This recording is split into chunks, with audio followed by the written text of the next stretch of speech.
Lucas Kapitulo 6. Unya, mitanaw si Jesus sa iyang mga tinunan og miingon, Pulahan kamong mga kabus, kay maghari ang Dios kaninyo. Bulahan kamong magigutom karon, kay kamo pagabusgon. Bulahan kamo nga karon naghilak, kay kamo mga tawa raon niya. Bulahan kamo kung ang mga tao magdumot, magsalikway ug magbugal-bugal kaninyo. Bulahan kamo kung sila magingon nga kamo mga dautan tungod sa anak sa tao.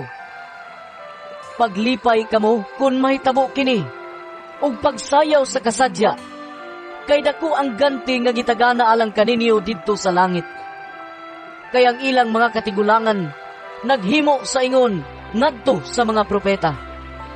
Apan alaot kamo nga mga dato, kay napahimusla na ninyo ang kinabuhi nga hayahay. Alaot kamo nga mga busog karon, kay kamo unya gutomon. Alaot kamo nga karon nga tawa, kay kamo unya magbangutan ug maghilak.